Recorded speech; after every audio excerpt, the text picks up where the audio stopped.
Et à 9h moins le quart, Patrice, dites-nous tout sur les pages culturelles de la presse. Il n'y a pas que du canard aujourd'hui, mercredi, au menu. Comment? Il n'y a pas que du canard Il aujourd'hui n'y au a pas menu. que du canard. Non, je vais commencer par le Parisien. Ouais, c'est ça. Le monsieur demande. Vous dites Je dis que je vous demande d'imaginer que vous arrivez au Louvre à 18h30. C'est un mardi, jour de fermeture du musée. Donc le musée est vide. Imaginez, une historienne d'art vous attend. Elle va vous faire une visite privée. Ensuite, vous prenez l'apéro devant Mona Lisa dans un petit salon dressé pour l'occasion. Toujours tout seul. Ensuite, C'est pas drôle. accompagné. Vous êtes deux. Vous venez avec qui vous voulez.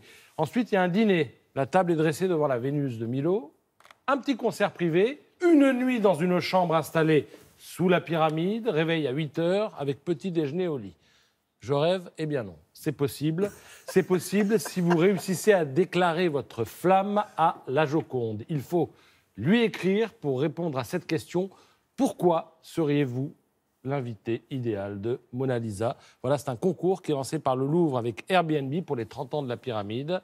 Tous les détails sont dans le Parisien. Il faut écrire sa lettre avant le 12 Oui, avril. il faut s'inscrire, nous disait Laura tout à l'heure. Il faut Attention, s'inscrire, il ne faut pas effectivement. traîner. Et le couple gagnant sera pris en charge Au mois de mai, pour je crois. 3 nuits, billets d'avion inclus. Voilà, Bravo. ça se tente. Chamboule tout maintenant. Film le film. d'Éric Lavenne, le film Événement. Alors c'est un concentré d'émotion et d'humour avec Alexandra Lamy et José Garcia, et surtout une ribambelle de second rôle, tous plus subtils les uns que les autres. Alors l'histoire, c'est quoi? C'est celle de Béatrice, qui voit sa vie voler en éclats après l'accident et le coma de son mari, Frédéric. Il devient aveugle, il conserve son humour, mais il est aussi sans filtre, c'est-à-dire qu'il dit tout ce qu'il pense. Et de cette épreuve, eh bien, Béatrice va sortir par le haut en publiant un livre où elle raconte tout, le coma, l'angoisse, l'espoir, mais aussi les réactions des amis. Le livre sort et c'est là que commence le film, La course de la mouette.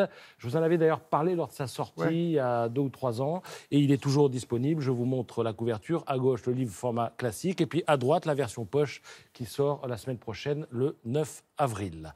Donc, ce livre a inspiré Chamboule tout, un film à voir cette semaine, ça sort aujourd'hui. On a le temps pour quelques dessins du canard? Et non, hélas. Non, hélas. j'en reviens demain. Je les Bah, mets de revenez côté. demain avec les dessins du canard et la plume du canard, bien sûr.